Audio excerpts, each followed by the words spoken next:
बिस्मिल्लाहिर्रहमानिर्रहीम अस्सलाम वालेकुम। क्या हाल चाल है जी सबका। This is me Syeda Khizran Zahra और जो आज का हमारा टॉपिक है वो है ट्रांसलेशन। पिछले टॉपिक में हमने पढ़ा था ट्रांसक्रिप्शन और आज का जो हमारा है टॉपिक वो है ट्रांसलेशन। ठीक है जी। ट्रांसलेशन को समझने के लिए जो हम अगर पीछे से थोड़ा सा गो थ्रू करें तो वो किस तरह से था, ट्रांसलेशन और ट्रांसक्रिप्शन है क्या, इसको थोड़ा रिवाइज़ करते हैं। ये चैप्टर नंबर 20 है, सेकेंड ईयर की बुक है FSC की। इसमें आपके पास DNA नज़र आ रहा होगा। इस DNA से हमने बनानी है प्रोटीन। ठीक है जी, जैसा कि आप अपनी बुक पे ये देख सकते हैं। तो हम लोगों ने देखना ये है DNA से किस तरह प्रोटीन बनती है। इस प्रोसेस के दरमियान दो हमारे पास जो हैं वो हो रहे थे प्रोसेसेस फर्दर, एक था ट्रांसक्रिप्शन का, एक था ट्रांसलेशन का। ट्रांसक्रिप्शन तो हमने जो है अपना कल के लेक्चर में पढ़ा था और कल का जो हमारा टॉपिक था, और जिन लोगों ने नहीं देखा तो वो नीचे इसी चैनल पे जहाँ पे आपको नज़र आ रही है ये वीडियो, इसी चैनल पे क्लिक करें तो आपको जो है ट्रांसक्रिप्शन की वीडियो भी मिल जाएगी। अब ट्रांसक्रिप्शन के बाद हमारे पास एंड प्रोडक्ट में जो है, जिन लोगों ने वीडियो देखी है या जिन्हें समझ है लेक्चर की, अगर नहीं देखी तो काइंडली पहले ट्रांसक्रिप्शन वाली वीडियो देखें, फिर आपको ये समझ आएगी। हमारे पास एक स्ट्रैंड बना था जिसे हमने मैसेंजर RNA का दिया। मैसेंजर मैसेज यानी इसके अंदर कुछ ऐसे हिडन मैसेजेस हैं जिनकी अब हमने ट्रांसलेशन करनी है, यानी ट्रांसलेशन के बाद हम उसको कन्वर्ट कर सकेंगे इनटू प्रोटीन। ठीक है जी। आज हमने बेसिकली पढ़ना है कि जितनी भी टेक्निकल उसमें आती हैं प्रोसेस होते हैं, कौन सी बेसिस आके लगती हैं, उसमें क्या क्या चीज़ें इंपॉर्टेंट होती हैं, क्या क्या चीज़ें जो हैं वो इंपॉर्टेंट नहीं है लेकिन फिर भी वो इस प्रोसेस का हिस्सा हैं, वो सारा हम आज के टॉपिक में पढ़ेंगे। और टॉपिक का नाम है जी ट्रांसलेशन। ठीक है, आपका आज का जो हमारा टॉपिक है वो है ट्रांसलेशन। ये है जी, पेज नंबर है आपका 144, ट्रांसलेशन टॉपिक है। इसमें भी इसी तरह सबसे पहले इसके अटैम्प्ट करने का मेथड बता दूं आपको। इसके अंदर 3 फर्दर जो हैं आपने हेडिंग्स देना होंगी। ठीक है, जिसमें इलोंगेशन आ जाएगी, टर्मिनेशन आ जाएगा, वो आगे फर्दर आपको चल के मैं बताऊंगी। लेकिन अभी जो आपने सबसे पहले हेडिंग इसको क्वेश्चन को अटैम्प्ट करने से पहले देनी है वो इसकी डेफिनेशन है। डेफिनेशन के बाद आपने इसकी हेडिंग देनी है। फ़िलहाल आपने इन चीज़ों से परेशान नहीं होना, क्योंकि बहुत से बच्चे ये जब चीज़ें देखते हैं ना तो परेशान हो जाते हैं कि ये पता नहीं क्या यहाँ पे रॉकेट साइंस जो है इन्होंने लिख दिया। तो मेरा मकसद, इस वीडियो का मकसद बेसिकली है कि as simple as I can मैंने इस टॉपिक को आप लोगों को एक्सप्लेन करना है। ठीक है, तो अब हमारे पास आ जाती है ट्रांसलेशन। ट्रांसलेशन क्या है?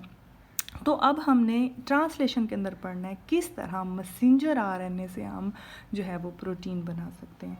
ठीक है, इसको जो है थोड़ा समझाने के लिए या कह लें इसको आप लोगों को कॉन्सेप्ट क्लियर करने के लिए, याद जो क्वेश्चन आपने पेपर के लिए याद करना है या अटेम्प्ट करना है वो आपने ऑफ कोर्स आपकी बुक जो है उधर से आपने मटेरियल लेना भी है, लिखना भी है। लेकिन इस वीडियो में आपका कॉन्सेप्ट क्लियर कराया जाएगा कि ट्रांसलेशन बेसिकली है क्या। और जो बच्चे शुरू से फॉलो कर रहे हैं, होप सो उन लोगों को थोड़ा बहुत आइडिया होगा ट्रांसलेशन हो कहाँ रही है, ये मौजूद कहाँ होती है और इसे हम किस तरह से विजुअलाइज़ करेंगे, वो मैं आपको 3D इफेक्ट से थ्रू थोड़ा समझाने की कोशिश करूँगी। चलें जी, देखते हैं हम 3D इफेक्ट्स के अंदर ट्रांसलेशन किस तरह से होती है। अच्छा जी, हम आते हैं ट्रांसलेशन की तरफ। तो ट्रांसलेशन के अंदर आपने सबसे पहले हम लोगों ने जो चीज़ें नोट करनी है कि इसके अंदर कौन कौन से ऐसे इंग्रेडिएंट, जैसे हम हंडिया बनाते हैं तो उसमें बहुत से इंग्रेडिएंट डलते हैं ना। एक सिंपल सी चीज़ है, या हमने कोई भी चीज़ बनानी है उसके लिए हमें उसके पोर्शन चाहिए या चीज़ें चाहिए जिससे हम वो बना सकते हैं, तो या जो जो ये चीज़ें उसमें हिस्सा लेती हैं। तो ट्रांसलेशन में ऐसी क्या क्या चीज़ें हैं जो हिस्सा ले रही हैं और ट्रांसलेशन के प्रोसेस को आगे फर्दर परस्यू करने में हेल्प आउट कर रही हैं। सबसे पहले वो देखते हैं। सबसे पहले इसका इंट्रोडक्शन आएगा यानी डेफिनेशन आएगी। Translation is synthesis of protein from messenger RNA templates. ठीक है, जैसे मैंने पहले भी आपको दिखाया है, आप लोगों को उससे क्लियर हो गया। This process involve in several. अब इसमें क्या क्या चीज़ें इंपॉर्टेंट होती हैं? सबसे पहले इंपॉर्टेंट है हमारे पास मैसेंजर RNA, उसके बाद राइबोसोम्स के दोनों यूनिट, सब यूनिट, लार्ज भी स्मॉल भी। ठीक है, ये क्या क्या चीज़ें जो इन्वॉल्व हो रही हैं ट्रांसलेशन में। उससे आगे हमारे पास ट्रांसफर RNA है, ये tRNA जिसे हम कहते हैं। उसके बाद तीसरा जो है वो रिलीज़ फैक्टर है, जो जैसे ही आगे अटैच होगा सारा प्रोसेस रुक जाएगा। इसका फंक्शन आगे हम देखेंगे।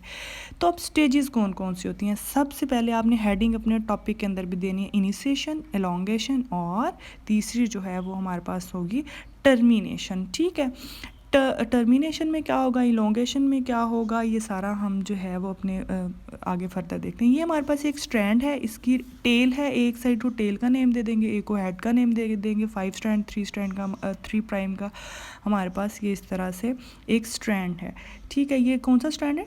मैसेंजर आरएनए, जो हमारे पास टेम्पलेट से बना था, लास्ट वीडियो में हमने देखा था।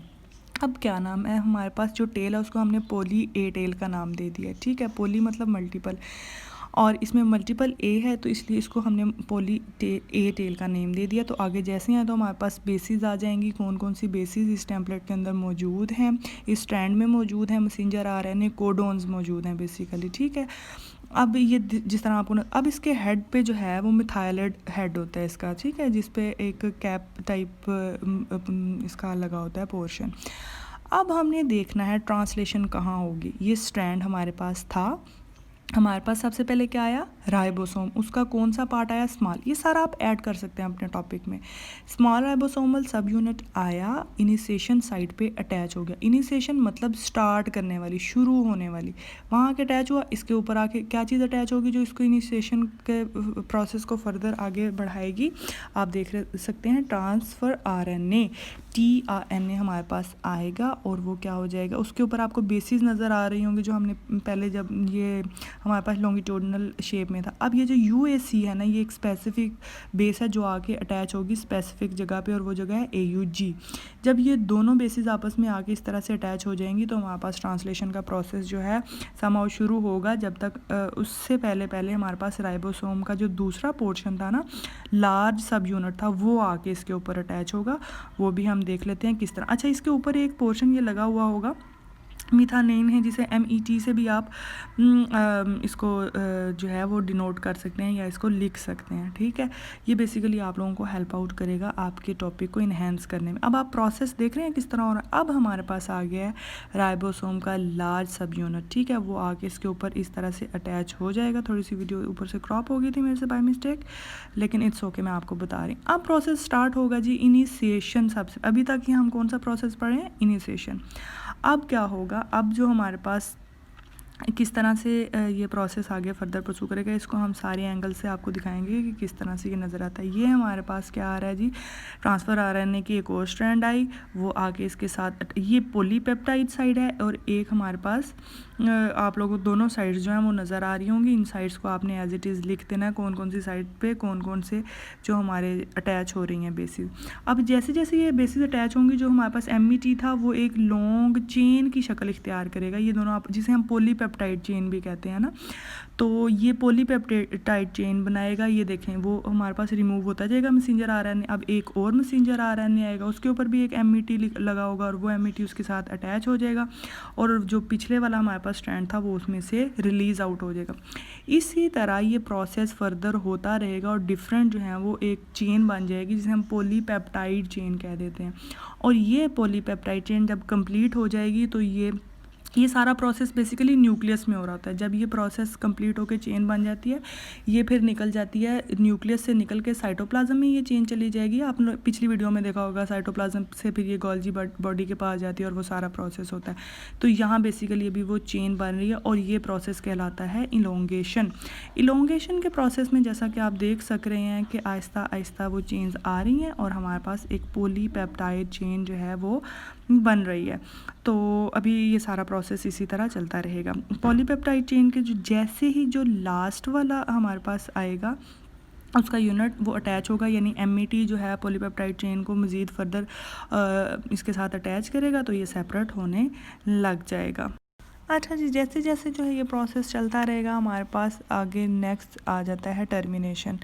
तो इसमें हमारे पास रिलीज़ फैक्टर आके जैसे ही अटैच होगा, तो ये बेसिकली एक मैसेज है कि भाई इससे पीछे हमारे पास कोई भी मैसेंजर आरएनए नहीं है, कोई मैसेज नहीं आया, कोई बेस नहीं आया, तो आप इसे जो है टर्मिनेशन का प्रोसेस स्टार्ट कर दें। टर्मिनेशन का मतलब ये है कि हर चीज़ उससे डिटैच हो जाएगी, हर चीज़ जो है वो सेपरेट हो गई, और हमारे पास ये एक पॉलीपेप्टाइड जो कि प्रोटीन ही है, और हमारे पास ये एज अ एंड प्रोडक्ट आ जाएगी। ठीक है जी, आज का यही टॉपिक था। होप सो आप लोगों को समझ आई होगी। Thank you very much.